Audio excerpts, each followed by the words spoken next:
All right, welcome back, everybody. We're doing another roundtable chat. I know last week we had the guys from Fujikura on. We had a blast just talking about some shafts.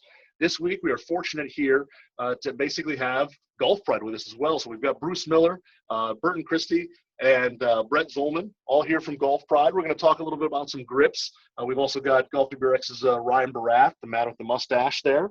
So we're all here, sitting around and just wanted to kind of talk about grips, and regripping and some of that stuff there, because I think a lot of us out there who maybe don't do their own grips or, don't regrip as often as we should, and also have this stigma that grips are just a piece of rubber at the end of the shaft. And there's so much more to it than that. There's so much more tech, all that goes into just a grip, even though it looks simple, that I think it would be fun to kind of chat about it, maybe, tell a few stories, and also maybe get a little tour gossip of what's out there being played on tour as well. So, but gentlemen, thank you for joining us. Appreciate the time. How are you guys doing today? Awesome. Thanks for having us. Hey, no, our pleasure. So I'll kind of start it off. It's one of those things where Golf Pride is, as the slogan says, the number one grip on, the number one grip. And I think when you look around and you look at your clubs, even if you're not big into, I have to play a specific grip, when you start looking at golf shops, whatever, you do see Golf Pride grips everywhere.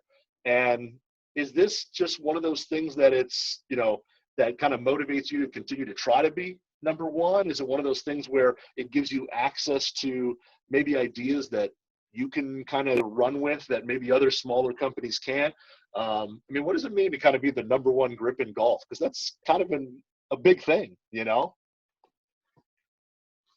Yeah, for sure. I guess I'll start this out and then I'll toss it over to Burton because he'll have a completely different perspective than I do. But yeah, I for me, like on the innovation side of it, I look at it as a challenge because you're right. Golf Pride is clearly the number one category leader when it comes to golf grips, and it's been that way for a long time. Golf Pride was founded in 1949, and really when it took off on tour in the 50s and 60s, and it's really taken over the marketplace. And at that time, there wasn't that many competitors. There was just a few. And right now, I think the market is very, very crowded. So it's one of those things where, yeah, we're number one, but when you're number one, you have to stay number one. So it's not kind of resting on your laurels. And we've got some great products out there that a lot of guys play, guys and gals, amateurs, professionals. But it's continuing to innovate and excite the market, and it's coming out with stuff that nobody's ever seen before. And that's how you stay number one, because if you just keep making the same old stuff, the players will try different things if it's going to help them play better golf. So that's why innovation is key, and it's really transforming, that rubber handle, like you said, into this performance piece of a golf equipment. And that's really what we've been trying to do for the last, hard and heavy for the last 5 years at Golf Pride. When it comes to innovation, is there ever a group of golfers that are targeted as far as innovation goes? Is that something where you're like really focused on kind of the tip of the bell curve, or are you looking at players that are looking for specifically soft, players that are looking for all-weather, complete, firmer traction control? What really draws the most inspiration to create a new product? I'll just answer this very briefly, and then I'm going to toss it to Burton. But it's really everything. So as the category leader in grips, you have to have a grip for every type of player that's out there. Clearly, people identify Golf Pride, with the PGA Tour, and 80 to 85% of the players on tour use our product. We're very fortunate. So a lot of the development and inspiration starts with the PGA Tour for sure, because that's what amateurs, consumers look at. They see what's being played on the tour, for sure. That's by far the gold standard as far as the development goes. And, if it's used out there, consumers are going to watch it and they're going to try it. But that doesn't mean that we don't do a tremendous amount of consumer testing, with amateurs, because we do. But really, I like to say we have the widest product range in the business. Doesn't matter if you're the number one player in the world or you're a 30 handicapper, recreational golfer, we're going to have something in our range for you. Yeah, that's spot on, Bruce. And I'd like to add that to his comment regarding, consumers want what tour players use. And I think what tour does well for us is the fact that it just recognizes our brand, right? So there are a lot of products out there, not only golf grips, but shafts and club heads that are tour specific, right? And so they are the best in the world. They're a different level as compared to consumers, whether you're a 5, 10, 15, or 30 handicapper. And to Bruce's point of, those golfers still they recognize the brand that's used on tour. But when it gets down to it, they need specific models that fit their game. And so, Bruce and the team does a phenomenal job in consumer testing and getting feedback.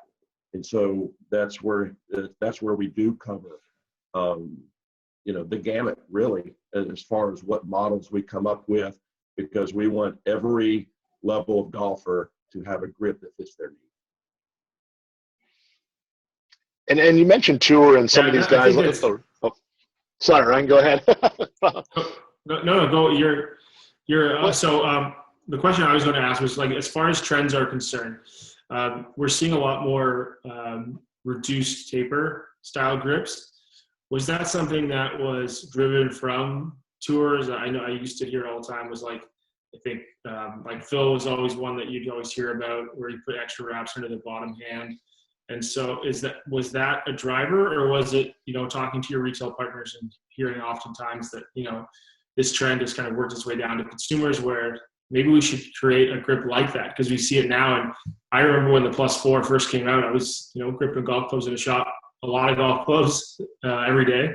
And it was amazing how much that grip grew in popularity so quickly, because people enjoyed the feel, the texture, the look, as well as the ability to, for me, create less tape on the bottom there. Yeah, exactly. And we got feedback from both areas, consumers and tour players at the same time. It was something that kind of just happened. And Bruce and myself did some research at a few PGA Tour events to get started. And we found that the overwhelming majority of tour players were building up a standard size grip. And that build up was mainly in the lower hand.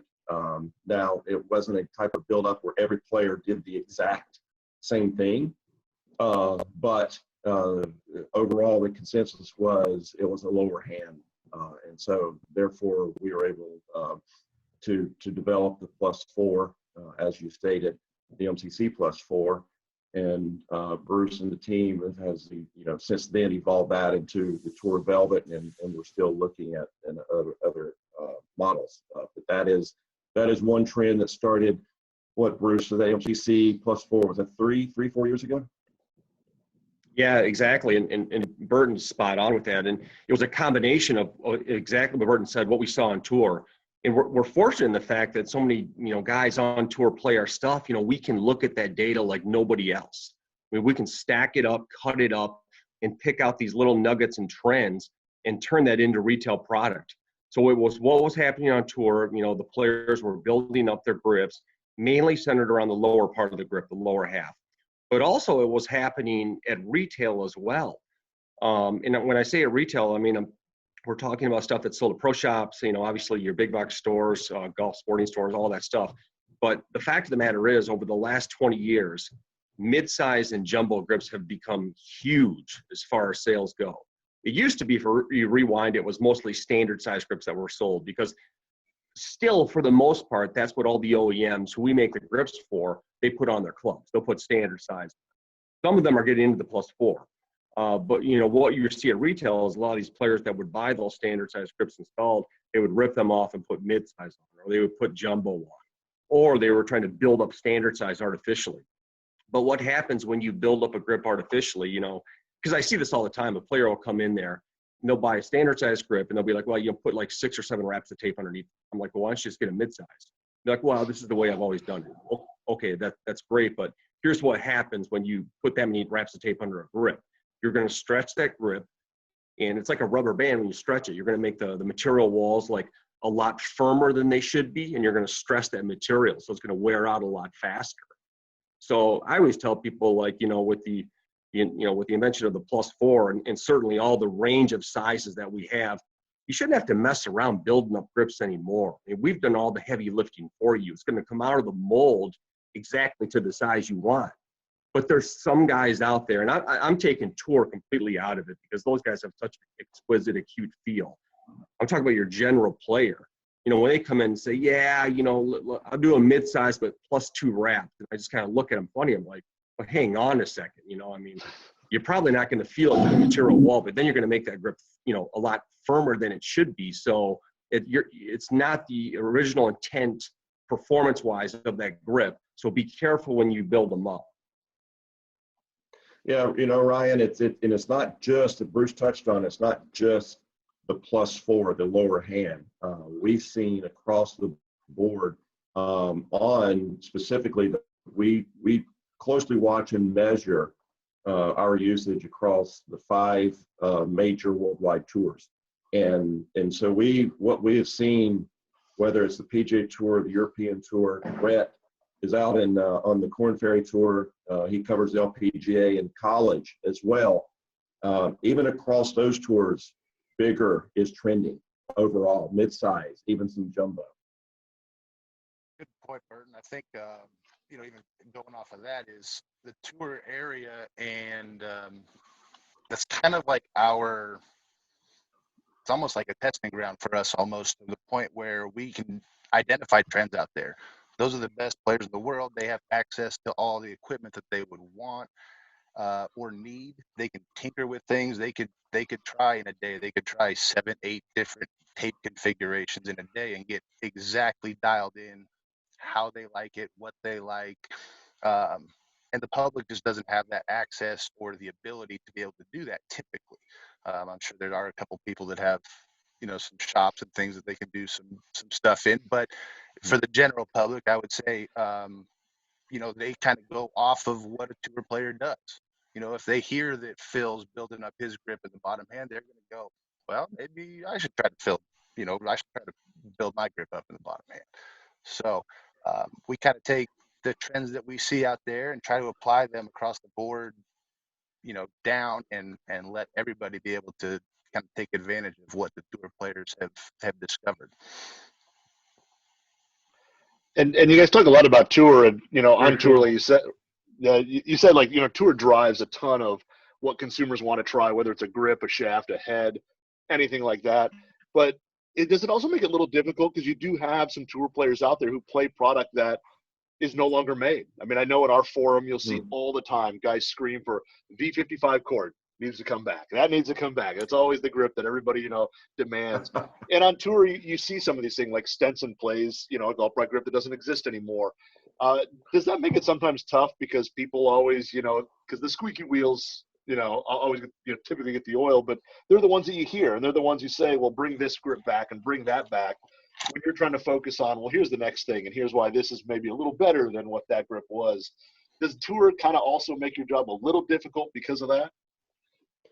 It's slightly. We've done a great job managing that, Brian. But at the end of the day, yeah, we would rather tour players use what our current catalog line is, right? It just makes it easier. Whatever the tour playing our players are using, consumers can purchase just as easy. So we try to go that direction.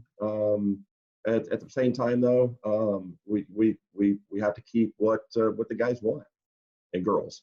And so to your point, they do use a lot of models that have been in the line well before I was with our team and the company.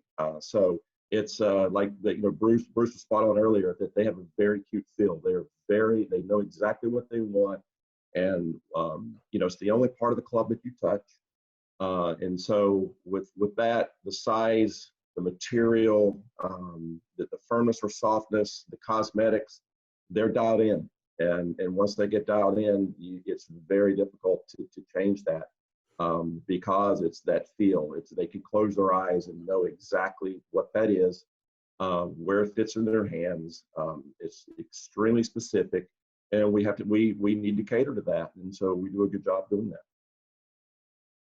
Yeah, I mean, I think it's great when I read the forum at GolfWRX and I see those members of yours talking about the V55 and the Victory and all of these heritage grips that are retired in their tour issue only. So, yep, we still got the cavities. Yep, we'll run some parts every year. And when I talk about a number of parts, I'm talking like a couple thousand pieces or something. It's nothing, right? I mean, and actually, it's not like we have a separate line when we're running these parts for tour issue.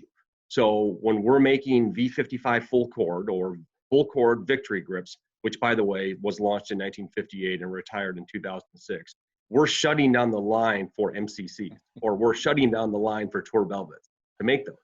But yeah, we're going to do that because the players out there demand it, and we want to keep them happy. And I mean, some of your guys' members are like vocal about these grips, and they're like calling us up and sending emails. And so, you know, we want to help them out, and that's one of the main reasons why we're offering those tour issue grips now direct to consumers on a special site that we have. Because one of the grips is, you talk about the squeaky wheel. These guys were like shouting from the rooftops for like mid-sized Tour Velvet core. I mean, they like are in love with this grip. And so, I mean, and it's funny, like I read the threads, because even though sometimes I used to respond a couple of years ago and I just haven't had time, but these guys are like upset that we're not offering that, but now we are. And a lot is due in large part because of these guys are so vocal on WRX, and I love them for it. I think it's great, you know. But it's funny because they'll be like, well, all the guys in the thread are like, well, let's get together and we'll get an order, and Golf Pride's going to have to take it because it's going to be 500 pieces. And we're like, well, you know, we're going to make it for them. It's going to be on the site so they can get it now. But I mean, yeah, I love them for it. It's great. I mean, that's what's cool about Golf Pride. It's all of these heritage grips throughout the past because we've been around so long. And so these guys that play the V55 and Victory, I mean, they don't even call like the V55. They're using like part numbers. They're like, I need the VFF 58R. And I'm like, you guys are crazy, but it's cool. Sorry, Brian, go ahead. No, I was just saying, yeah, they're a unique group. Don't get me wrong. No, we love them. Well, now with that in mind, it always has me. It always piques my interest because my love of equipment across the board comes. A lot of it is rooted truly in the manufacturing of how it's made. And as a kid, I used to love watching those TV shows where there'd be nothing on. They just be music and like running through a factory. I always find that really interesting. So when you talk about those old grips and you talk about the tooling, I mean, for a forged iron head, they get so many strikes and they have to reproduce tooling. Do you get the same wear out of the process for making grips, or is it the ability to pull that out and make it? And the second part of that question is, how long does it take from original concept to prototype to having a grip? What would be that process? Yeah, usually we're running about a 2-year cycle as far as kind of, idea, conception to, birth of that product in the market, usually about 2 years. So right now, I'm hard and heavy working on this stuff for 2022 and 2023. So it takes some time, because if you're talking about like a new to world product that isn't made, right now, that we don't have some experience with, it's very complex. And I always tell people, I mean, there's like this general conception out there that golf grips are probably easy to make. You stick a chunk of rubber in a machine, you press a button and a grip comes out. Nothing could be further from the truth. I mean, for people that actually get inside of our factories and they see the scale of the operation, they are absolutely floored at how much goes into this product. And for stuff that's played on tour, that Burton deals with players and Brett, Tour Velvet, MCC, I mean, the recipes for those things are so long and they're closely guarded, like, the Coca-Cola formula or KFC spices or something. I mean, we will not change one speck of powder in those formulations until we run stuff by the players and Burton and his team. totally serious on that, because if somebody starts talking about that at Golf Pride, I mean, flags go up, and I mean, it's a big deal, because that's how acute their feel is. And as far as like the tool where you talk about, these are good questions. I expect these questions from you guys. It's good. But yeah, I mean, so it's not like we're using the same exact tools that we had in the mid '50s to run the Victory grips. Just like the material isn't the same, we're always trying to optimize the material. Make it better, make the UV better, wear better, all that stuff, durability, because people expect that excellence from Golf Pride grips. But yeah, the tools are going to eventually wear out. So, they're taken out, of rotation after a certain number of cycles, and, we sandblast them and clean them. You always have to clean the tools, but, eventually those tools are going to wear down, because if you think about a golf grip being made and the texture that's on it, it's like a waffle iron, right? So on the tool, you actually have positives, right? So if the Tour Velvet has plus signs that go down into the surface of the grip, on the inside of the tool, those are actually positives coming out from the inside of the cavity. So eventually those plus ends are going to wear down and they become smooth as a baby's butt. And then they're out of there. We got to get new tools. Because I'll never forget this, and Burton will remember this, but you talk about an inside baseball story here. It was Zach Johnson, I believe, Burton, that came up to us one time. And he's like, are these different? Did you guys make these in different places, these Tour Velvets? And he plays, I believe it's a VTM 62. It's a real thin core bar. I'm sorry, it's a bigger core bar, so he can stretch it on. But that being said, he was like, because this plus sign that's on this side of the grip is a little bit deeper than this plus sign on the other side, or on this grip. He had two different grips. And we're like looking at him, we're like, what is going on here? I mean, not like the actual grips themselves, because you would need a microscope and calipers to denote the difference in these plus signs. But just the sheer fact that this guy in the PGA Tour was getting so far down in the weeds that he was looking at plus signs on the surface of a Tour Velvet. And there's around 1,200 plus signs on the surface of a Tour Velvet. And Zach, and he's like looking at one of those crosses, those little plus signs on the body of a grip, and comparing it to another one that's on a different grip. And we checked, and sure enough, the tool was worn down a little bit, so we took it out of rotation because he noticed it. I mean, it was unbelievable. Yeah, he actually felt it. Yeah. Before he noticed it, he walked in he was with Titleist at the time, and walked in and had a few clubs. He literally picked out 3 different clubs compared to the rest of his set, and said, these don't feel right. And upon an inspection, he noticed that the plus signs, the texture was more shallow than the grips on the rest of his clubs. So we were able to check the mouth of the grip on the inside, find out where it was made. So it has that stamp. And to Bruce's point, we were able to go right to the source and find that out. And he was exactly right. Man, that's wild. I feel like, a lot of us feel like, oh man, if there's something with a grip that's a little different, we can tell. But I don't think any of us here could, the little plus sign being slightly different, any of us could be able to tell that it's there. But, you mentioned the materials, kind of evolving and stuff like that. I was a lifelong Tour Velvet guy, just standard Tour Velvet. And then when a line came out, I moved to that because I didn't like reminder grips. To me, they had kind of a triangular feel to the bottom of it. I didn't like that. I liked it more of a round. So when a line came out, I really liked that because it didn't really change the shape of the grip. It was a round grip, but it had the reminder. But the Tour Velvet Align, to me, does feel a little different than a standard Tour Velvet. And I don't know if it's maybe the texture or the rubber, but when I first put them on, the first thing I noticed when I grabbed it was like, there is something a little different here from this Tour Velvet versus the old standard one. Are they a little different in terms of, I don't know, material, whatever? Brian, did you play on tour for a little bit? I mean, are you next tour player? This whole 8.5 handicap. No. Got it. You and me both, brother. But yes, to answer your question, you're correct on both accounts. The material in the Tour Velvet Align and the texture pattern is slightly different. Here's the thing that I always tell people, because nobody really knows that, but it's not like it's a big secret at Golf Pride, because again, we're always trying to improve the formulation.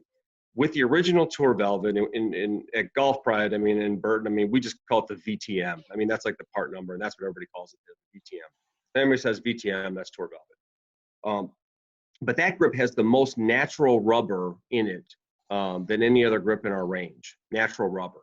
And I always tell people, I mean, there's a reason why every tire on the road today is black. It's because of that carbon black element that goes into that natural rubber. And when you combine those two, it gives you a tremendous amount of traction and gripping power. It's unbelievable. Longevity.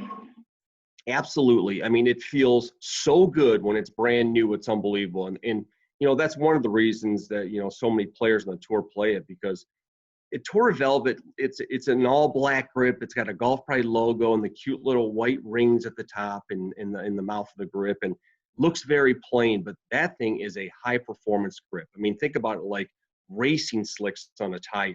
When that thing's brand new with all that natural rubber, and I'm not talking about just some commodity natural rubber here. What I'm talking about are specific farms that we get our rubber from, natural rubber in Malaysia.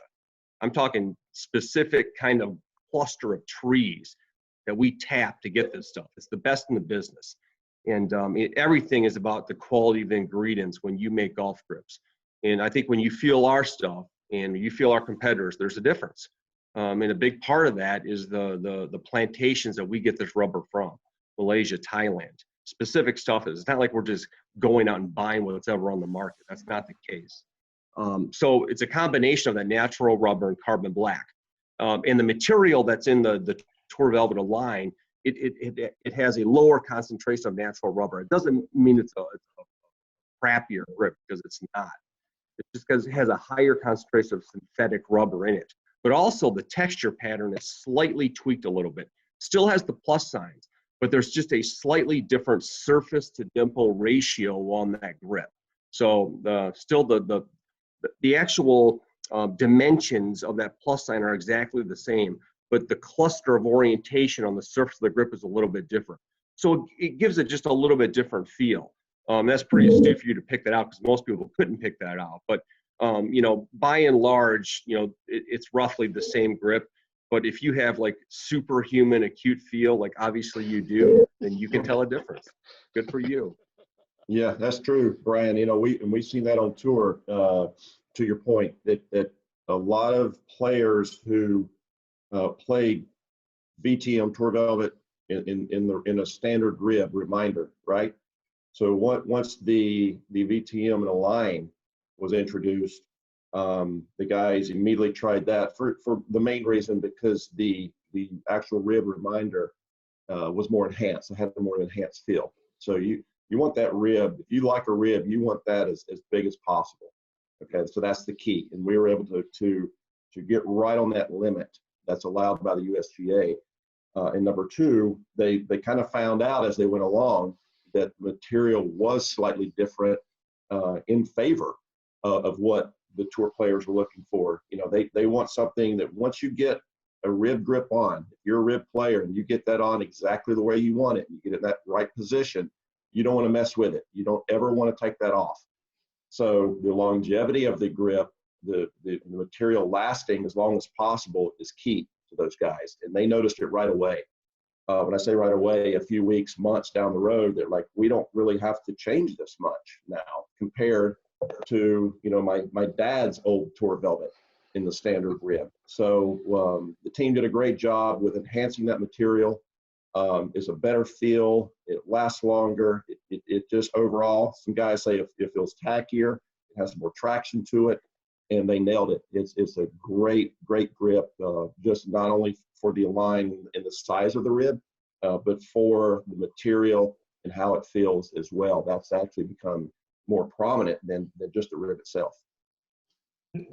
Now, speaking to that, like the idea of like replacing grips over a period of time, Brett, like, have you found that working with certain players, you've just encountered that they just don't want to change? Like, you know, it's worn out, it's kind of slick, and they're like, nope, this is a good club. I'm not touching it. I don't want to do anything. And I know we've seen pictures on GolfWRX where, I mean, I've looked at them like, why would they change that grip?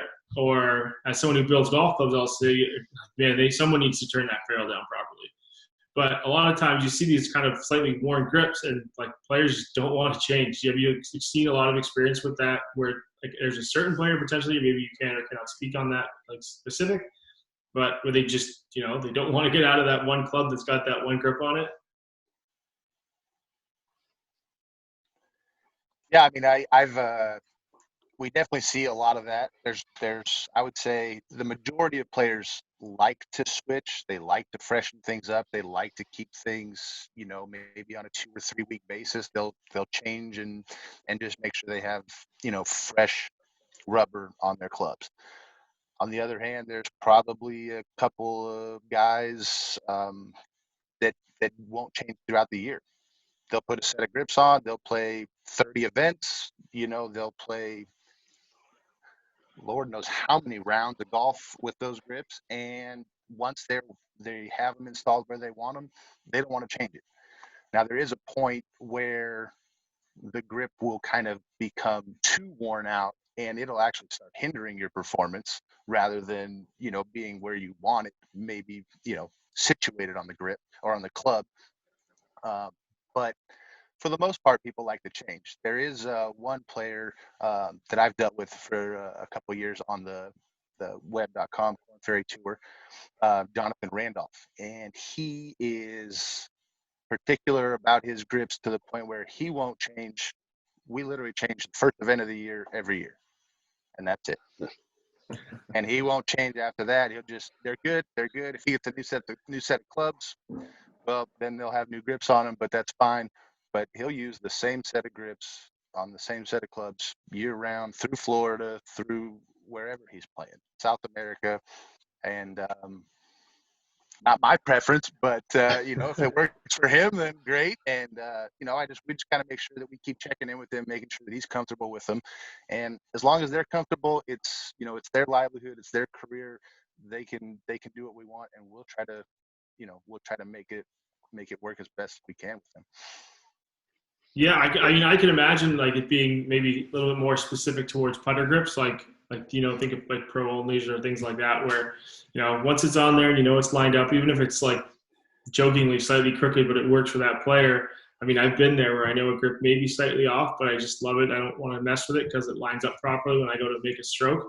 So I just find it very interesting. So I think from that alignment point, I mean, people should probably be changing more often, but you can't force them. Yeah, some of the guys will to Brett's point, they really like when that grip gets worn. It gives them a different feel from when it's fresh. And you get to a handful, maybe 5 players worldwide who, well, once it gets down, it gets worn past its original feel, they like that for whatever reason. Not many, to Brett's point, but there are a few. Some people like green bananas, some people like yellow bananas, and some people like when they get real dark. So that's it. Great point. Exactly. Now for normal players, I mean, us amateur golfers, I mean, we don't put in the rounds that anybody like on tour, Korn Ferry, LPGA, anything like that play. I mean, I'm that guy. Like, if I could change my grips every week, I would do it. If it was financially sustainable. But everybody always asks, especially, and Ryan probably gets the same questions because him and I both, regrip for people, build a lot of stuff.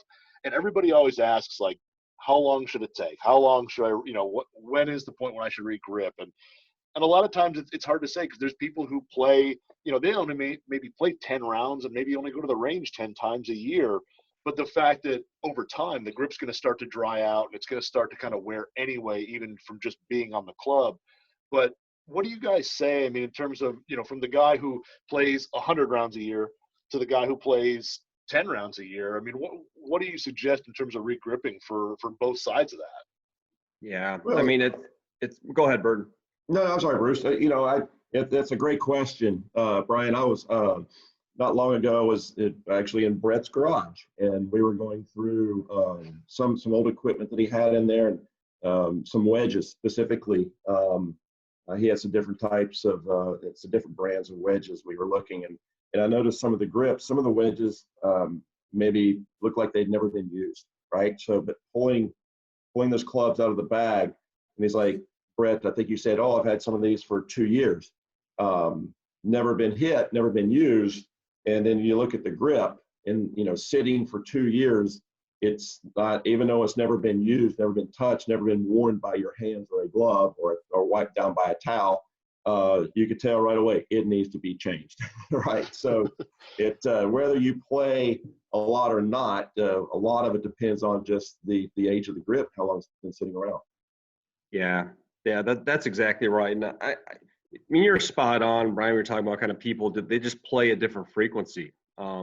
And for that guy that's a super avid, that's playing 100 times a year and he's putting range time in, he's probably going to need to change, if not once, twice during the year, because there's a planned obsolescence to the product. I mean, it's a rubber-based product, so it's going to wear out. It's not going to last forever. The number one enemy of golf grips, rubber golf grips, our stuff, is sunlight. So as soon as you put that thing out and the UV rays start hitting it, it's going to wear it out. And that combined with, the chemicals in your hands and, dirt and just obviously bag rash, it's going to eventually wear out. But for the guy that's only playing like 10 times a year and not going to the range too much, I mean, yeah, they're going to probably last 2 or 3 years. It's no big deal. And I always tell people, I mean, I get more concerned with players, and we see this all the time because we're based out of Pinehurst, where our headquarters is. And so, I'm walking the range there at Maniac Hill and or at number 8. And it always blows me away when I see players that not necessarily have grips that are worn out, because that's just accepted, but players that have different grips on every single club in the bag. And I'm not even talking about having, like, he could have a Tour Velvet on this one, a Lambkin Crossline on the other one, MCC. Not only will the models be different, but the sizes will be different as well. They'll have like standard size on the irons, undersize on the wedges, jumbo on the driver. It doesn't make any sense at all. And, I think if a player could just get in the proper kind of cadence, maybe at the beginning of the year, just spot check their equipment. I'm not saying just the grips. I mean, of course, shameless marketing and promotion. I'd love for everybody to change at the beginning of the year. We know that's not reality, but check your grips, check your loft and lies, kind of tune up your equipment before the season starts. And if you're just, always kind of hitting the driver, because I see those guys too, when they go to get a bucket of balls, I mean, immediately they jump into the driver and just start trying to hit it to the back of the net. That's all they hit. So the driver's going to wear out faster, the grip on the driver or the wedges. And if those are the only ones that need to be changed, that's great. But I would just, tell players that to have that same feel under both, under your hands for all clubs, you should have the same grip, style, and size in every single club in your bag. That's pretty important as well. I think another aspect of that too that is overlooked or not really thought about too often is the fact that people have different grip pressures. I mean, some people squeeze the club and they won't let it go, and some people like to hold it like there's a bird in their hand. And if you hold like there's a bird in your hand, then that MCC grip's going to last a heck of a lot longer than somebody that's trying to rub the paint off of something. So I mean, it all depends, and it depends on your swing, how you load the club, how your hands interact with that rubber is crucial. So I mean, somebody might have to change the same grip compared to somebody else, threefold, depending on their grip pressure. Yeah, I think it's funny because I used to work in like more of a higher volume, like a big box store, and so you'd see the grips come in, and they'd be like the spot where the thumb goes, that lower thumb's like worn down to the shaft. And like, what are you doing to your golf grip? Like, exactly. I bet you if you grip the golf club that hard, you're probably not someone who hits a draw very easily. Let's put it that way. So to have that discussion is always really important with the customer as well. I find with making sure they have the right texture, making sure they have the right size, and getting into that idea of trying to find the ideal grip for yourself. Like, I know even though I don't play as much as I used to, I still prefer a cord grip, and I like the rougher texture, even though, again, I'm generally a fair weather golfer only because of when I play, but I still want that all-around traction in case it's dewy or it gets misty out or something. But have you found, it always used to be small hands, smaller grips, bigger hands, bigger grips.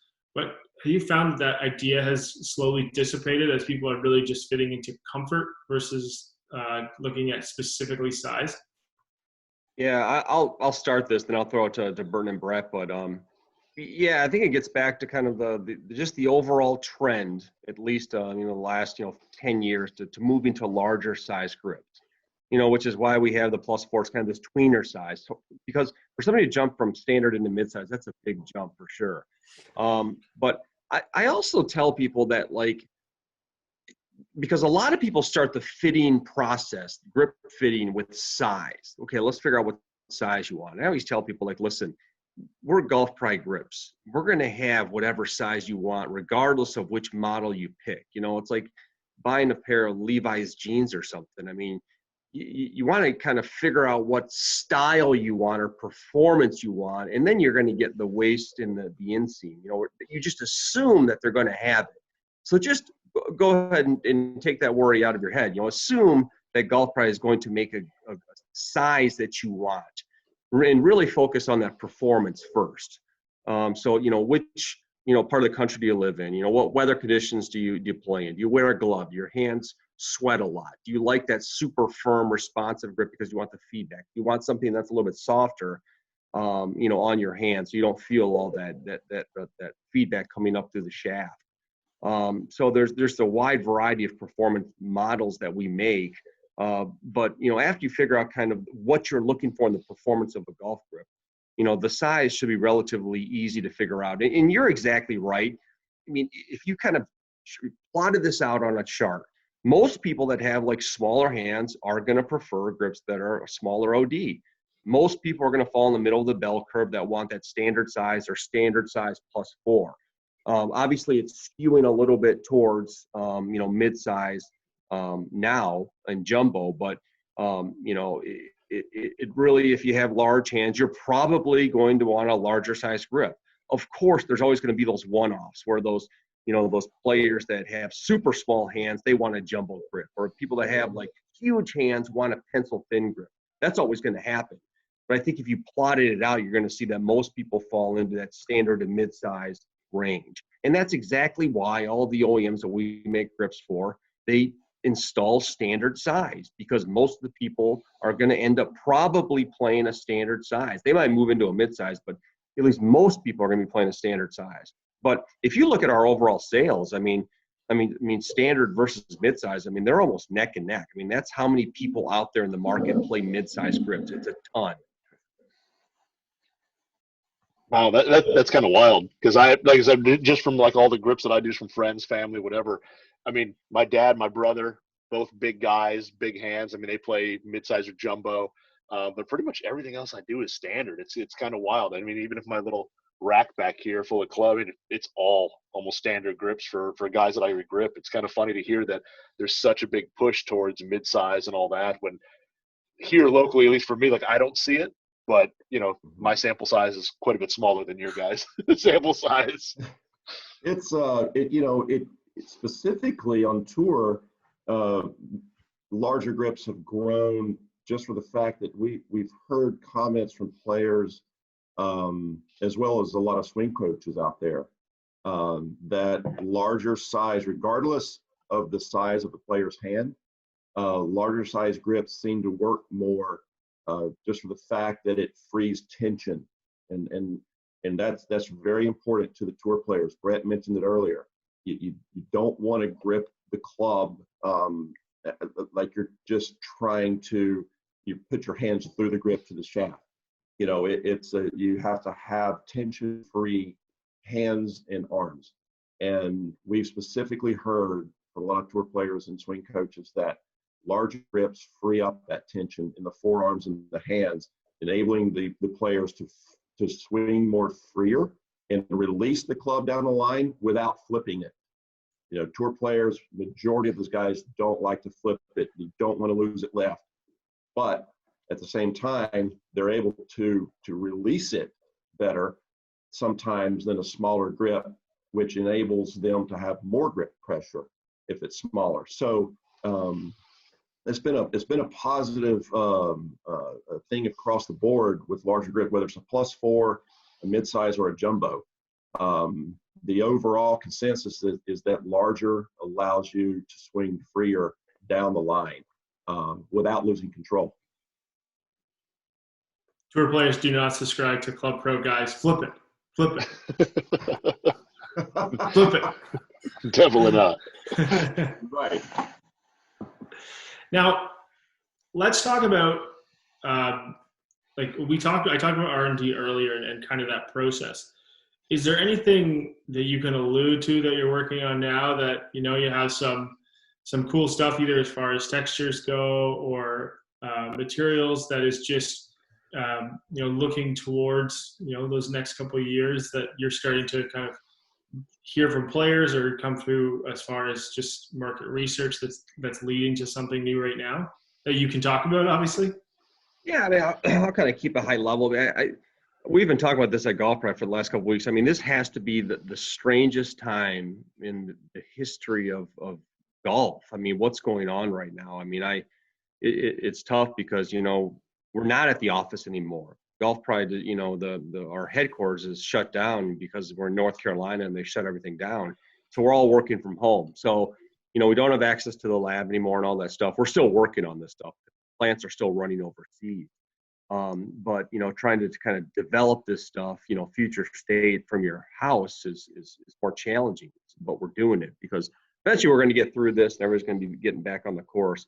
Although I must say it's quite amazing in Pinehurst here because everybody is out still playing golf. I mean, a foursome has 4 golf carts and these guys, they keep the pins in, but the resort here is just jumping. I mean, everybody's on the Cradle and Thistledew and they're all doing it here, maintaining the social distancing. But as far as kind of the stuff that we're working on, I mean, because of this year and what's happening, the stuff that we were going to roll out this spring is obviously going to wait until we get through this whole COVID-19. So with this MCC teams that we've rolled out, that's all about color, color and performance. And you've seen these grips that we have that have just a boatload of color splashed into them, which is the MCC.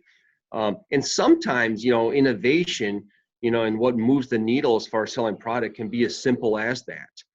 Because, I mean, so much of grip sales has to do with not just performance, but how it looks. In myself and Burton and Brett kind of being so close to it, just kind of adding color to the MCC, we were like, it looks cool. There's no question about that, but are people going to buy it? But when we rolled that stuff out at the PGA show and to our customers, just by splashing color into the MCC above and beyond the colors that we have, these customers and consumers were doing backflips over it. So that's kind of a cool little ad for us, is all this, personalization and color splash to it. But, as far as like the innovation piece of it, yeah, we've got some stuff where we're cooking right now that one of them is just going to be completely earth shattering. It's at least a year away. It's really going to flip the field on grips in general, and we're super, super excited about it. Now, that's all I can say about it, but trust me when I tell you, it's going to be really, really, really cool stuff. And the other piece of it is exactly what you said. I mean, it's all about kind of material innovation for us, and it really, combining different materials and maybe pushing the element on what we would call a hybrid grip. So you have cord and you have rubber, on the top hand, the lower hand.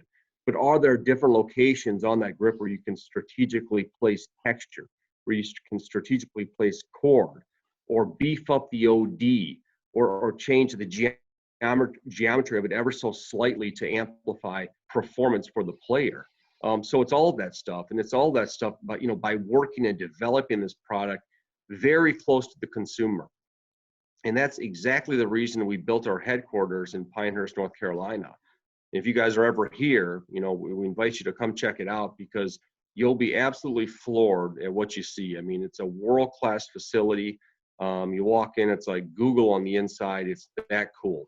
But that's what we're doing is we have access to all these players now that play number 8, play number 2, all these courses. And it's developing prototypes very quickly with ideas and hunches that we have, insight from Burton and his team, tour players, all that stuff, throwing it into the hopper, pumping out a prototype, taking it out and putting it in players' hands and getting very quick feedback. And then kind of, adjusting or calling an audible on where we're going with this product. But it's all that stuff, geometry, material development, texture placement, size, all of that stuff is being worked on right now at Golf Pride. But So I can't really tip my hand as far as, exactly what we're going to be developing, but rest assured, what you see in our range right now, the stuff that we're working on is going to look very, very different. Yeah, I do have to say, I think I was one of the very few privileged to see one of the things you You're were at the working on basketball down game. at the PG. Exactly. So I was there. I got to see got a little peek behind the curtain there, and it is something total. I mean, I didn't expect it at all either. So, Yeah. and I do have to say, the one thing about the team stuff is that you guys kind of left Detroit out, right? I mean, there was no green and white for my Spartans. There's no blue and silver for my Lions. It was a little tough, but they are good looking grips. I do have to say, I like all the colors. Stay tuned. Okay. But you're a Michigan State guy? Oh yeah. Okay. Well, I'll show you something. There you go, Bruce. Brian, there you go. But I say, you can see my little foam finger back there and all that. So Yeah. Well, you knew that I was alumni of Michigan State. Oh, there we go. Yes. There we go. All right. Like I got my foam finger back there. Oh yeah. Okay. Come on. There you go. I mean, I'm not going to put it on for you, but. I mean, I wouldn't mind. Let's put it that way. But Bruce does have a little bit of an Ohio State following there as well. It's a long story, but yeah, I like the Buckeyes too. Hey, it's all right. We don't hate them like that other school, so that's exactly right. Yeah, that's a dual hatred that we have going on, right? Exactly. Right. But so yeah, I mean, we're kind of getting here. What is your when somebody comes up to you, because evidently people probably come up to you all the time. What grip should I play? What's the biggest there? What's the kind of a quick thing that you can say if somebody has just no clue? They have a set of grips that have been on the clubs that they bought them, a couple of years ago. They need to regrip them. They have no clue what's out there. What are kind of like the first 2 or 3 things that you would say, hey, here's what you need to figure out, and boom, that's the grip you should buy.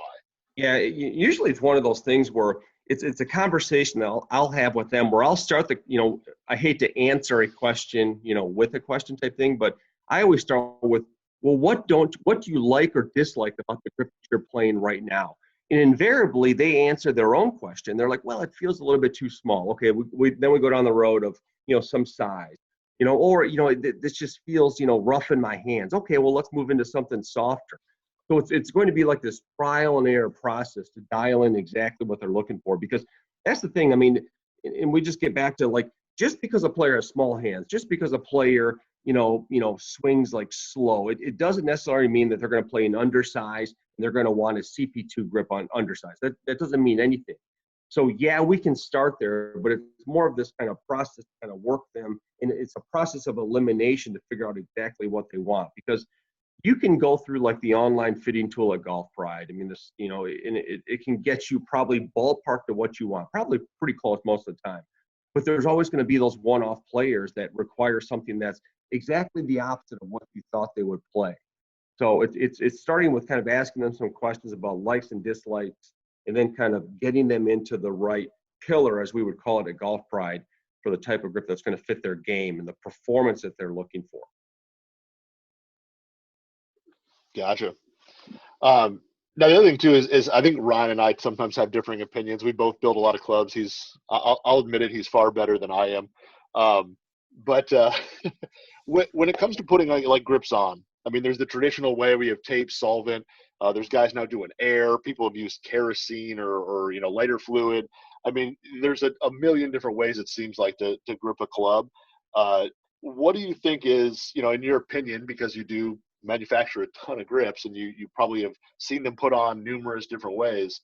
In your opinion, what is kind of the preferred way in a sense of putting on a grip? Because like I said, I mean, everybody's got a little different opinion on what works best for them and what works, what's the most convenient, whatever. But I don't think there is 100% a right way. But do you have kind of a recommended method? Yeah, I'm an opinionated guy. Of course, I have a recommendation, but I'm going to toss that one to Bert, and then we'll come back to my recommendation on that, because he sees a lot more of it than I do. Yeah, I think, thanks, Bruce. That on tour, and Brett, I think this would be a good question for Brett to answer, just because he bounces around more between different tours, different levels of tours, whether it's college or the LPGA or Korn Ferry, and he's out on the PGA Tour as well. So he sees a lot of different techniques and different equipment used. So I think that would be something fun for him to share. Well, I think just for starters, I don't think there is a absolute 100% have to do it this way kind of thing. Obviously, you got to work with what you got. There's, if you're on a tour van or a tour truck, then you've got the clamps, you've got the hook blades, you've got the torch, you've got everything you could do to do a quick change, in a matter of minutes. Not everybody has that kind of luxury to be able to have a shop like that. So, it all depends. Like you said, we've seen gasoline, we've seen kerosene, we've seen hairspray, we've seen Windex, we've seen, you name it, some sort of solvent to get the grip going. But I would say that mostly on all the tours worldwide, it's a pretty consistent mineral spirits, odorless mineral spirits kind of thing, something that's not corrosive or gonna, ruin anybody's clothes, anybody's hands. You're not gonna, wear a hole in your hands or something by putting it on. You're not gonna light yourself on fire by putting it on. And there is a double-sided tape is pretty consistent out there. Some people use duct tape to build up, and it's really whatever you have at your disposal. But I think there is, a double-sided tape, some typical build-up masking tape, and mineral spirits. I think it's kind of the traditional way to do it. But like I said, we've seen a lot of things that make you kind of shake your head, scratch your head, and kind of hope that everybody's safe after they did it. Speaking to safety, just before, because I know there's going to be hopefully a lot of people checking this out. The one advice that I always give to people, and I think you guys will probably agree as well, is when you are using a hook blade, I see people where they put it in a clamp and then they go to do this. You never want to pull. You never want to pull the grip towards you, Brian. I know. I'm telling. If you hold the grip and you put it underneath your armpit and you just hold that club like this, and cut away from yourself, you're never. Even if the blade breaks and it shoots out, unless someone is standing at the end of the golf club, which is probably not a smart place to stand in general. As you're doing it, you're going to go through that process a lot easier and a lot safer. And then, as far as putting grips on, you can use whatever method you choose. Exactly. Ryan, that method you just showed, I do the same thing, and I will instruct anyone who's taking off a grip to go up with it that manner. Not only if you put it in, even if you don't put the club in a vise to take it off, if you're standing there, if you do it just in a traditional sense, when you hold anything up like this, right? I've seen people damage their wrists, ligaments in your wrist. I mean, tearing rubber off, that's especially if it's a grip that's been on a long time, it's not going to be that easy sometimes. But if you hold it to what you just displayed and demonstrated, that's the strongest, simplest, safest method. Not only you're taking the blade away from you, but you're saving a lot of stress on your wrist, 100%. Yeah, that's what I learned. When I started doing a lot of grips, stores that work out as grip sales, and it'd be very, very busy. And you learn pretty quickly the right way to do something, as far as not just efficiency, but also for safety. And I wanted to mention that because this is pretty ergonomic knife. You can see it's not a perfectly straight one, so it's easy to do. This is kind of like you're punching someone in an uppercut, like Mike Tyson punch out. But really the key is to, again, go away from yourself, because I've seen so many accidents. I don't like watching people do things the incorrect way or the unsafe way, and that's why I wanted to mention it. And I can see Brian just doing himself Call me out. Call me out on it. Yeah, totally. And then I'll throw this in there. Make sure the blades are fresh, because that's when you see that thing start jumping around as if the blade is worn out and 100% cut away from you. I've seen that too. It's actually scary stuff when you get somebody in there that doesn't know what they're doing and they start regripping a club. They're either cutting at themselves or their hand is flying towards you type thing. It's, social distancing when some rookie is regripping his golf club, But I'll say this about install, and those guys are exactly, bang on. you can use any method you want. I know in the past, Golf Pride, how I do it is mineral spirits, Crown mineral spirits, two-sided tape, start with a clean shaft. Obviously we have the grip machines at Golf Pride.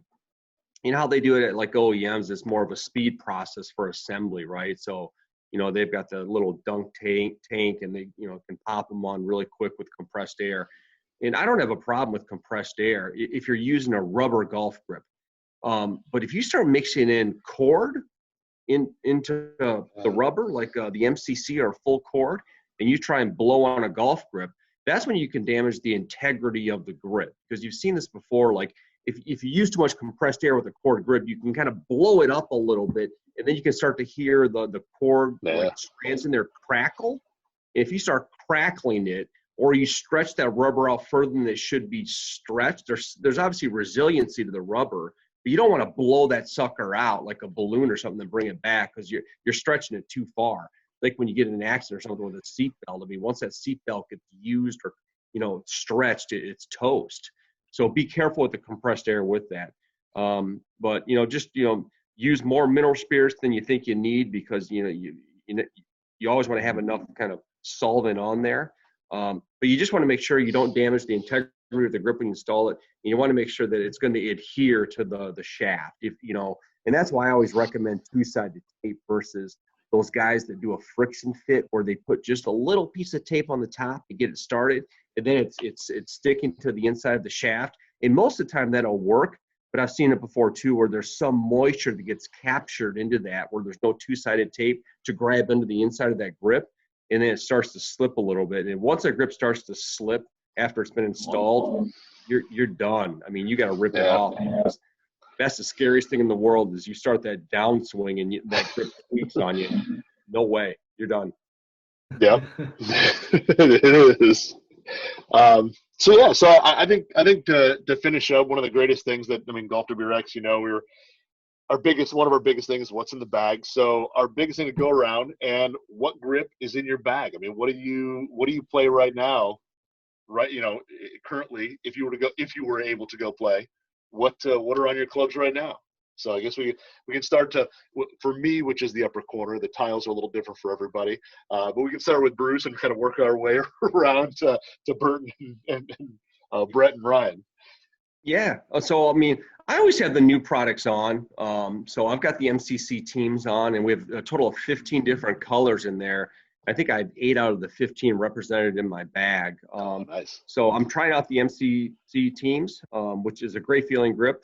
Usually, like if I'm playing a lot, I'm playing a tournament or something, and I don't play tournament golf. I'm talking like an invitational or something like that.